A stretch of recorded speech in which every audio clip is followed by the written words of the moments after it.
চাচা চাচা একটু দাঁড়ান। কিছু বলবা বাবাজি? আপনার মেয়ে খুব ভালো নাচ করে। এইটা ওই পোলা যে পোলা কিনা 1000 টাকা বকশিস দিছে। বাবাজি তোমার মন মেলা বড়, তাহলে এতগুলো টাকা কেউ কোনদিন দেয়? সামান্য টাকা আপনার মেয়ে নাচের কাছে কিছুই না। বাজান চলো বাজার করতে হইব, দেরি হয়ে যেতেছে তো। আপনার ফোন নাম্বারটা কি পাওয়া যাবে? তোর তো ফোনই নাই, এবার নাম্বার করতে হবো। তাহলে আপনার ফোন নাম্বারটা আমাকে দেন না, মানে কোনো জন্মদিন বা ছোটখাটো প্রোগ্রাম হলে আমি আপনাকে কল করবো। 01714। হ্যালো হ্যালো, আরে ফোন করে কথা কই না কেন? কি হলো? এখন কথা কইতেছেন না কেন? আমি জানতাম আপনি কল করবেন, এখন কথা কইতেছেন না কেন? কথা কন। কিভাবে বুঝলে যে আমি কল করব? তার মানে তুমি আমার জন্য অপেক্ষা করছিলে? আপনি তখন যে আমার বাপের কাছ থেকে স্যাস্ট্রেম করে নাম্বার নিতেছিলেন, আমি তখনই বুঝছি যে আপনি ঠিকই কল করবেন। তোমার মাথায় অনেক বুদ্ধি আছে। কালকে তোমরা কোথায় গান করছো? কালকে কোনো গান বাজনা হইব না, কালকে বন্ধ। আমরা সপ্তাহে একটা দিন গান বাজনা করি না। তাহলে তো তোমার সাথে দেখা করতে তোমার বাসায় যেতে হবে। তোমার বাসায় খালপাড়ে না? খালপাড় বস্তিতে।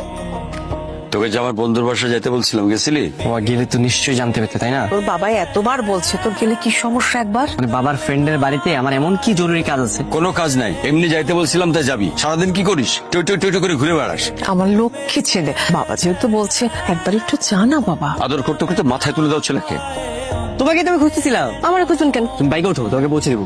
না না লাগো না। এভাবে দৌড়াচ্ছিলে কেন তুমি? আজব একটা মেয়ে। আপনি আনাইছেন কেন? কি চান? সত্যি বলতে আমি তোমাকে পছন্দ করে ফেলেছি। আমি তোমাকে চাই। দুনিয়াতে কি আর কোনো মায়া পান নাই আমার পছন্দ করতে আইছেন? আমি তোমার মতো একটা মেয়ে খুঁজছিলাম, যে দেখতে অনেক সুন্দর, খুব ভালো নাচ পারে, কিউট, আর তুমি একদম পারফেক্ট।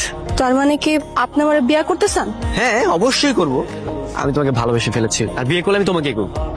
এই দেখেন, এটা আমার কই লাভ নাই। আমার বাজান আমার যা কইব আমি তাই হব। আমার বাজানের লগে যায় কথা কম। তার মানে তোমার বাবা রাজি থাকলে তুমি বিয়ে করবে, তাই তো? জানি না। আর এই মেয়ে দাঁড়াও, আমি আমার মা বাবাকে নিয়ে আসবো বিয়ের প্রস্তাব নিয়ে।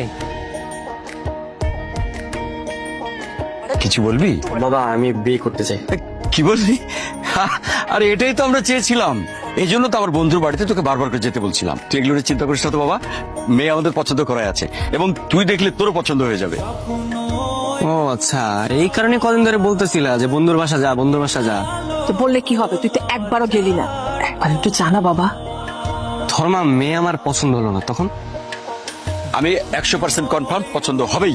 আমি বললাম তুই খালি একবার যে দেখ বাবা, সত্যি বলছি চাঁদের টুকরো একটা মেয়ে।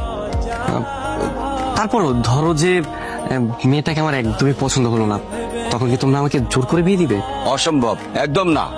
যদি পছন্দ না হয় সেক্ষেত্রে তুই যাকে পছন্দ করবি আমরা তার সঙ্গে তোর বিয়ে দেবো। আচ্ছা ঠিক আছে, তাহলে কালকে মা আর আমি গিয়ে মেয়েটাকে দেখে আসবো। ছেলে রাজি হয়েছে, তুমি কিন্তু মিস করে নিয়ে যাবা।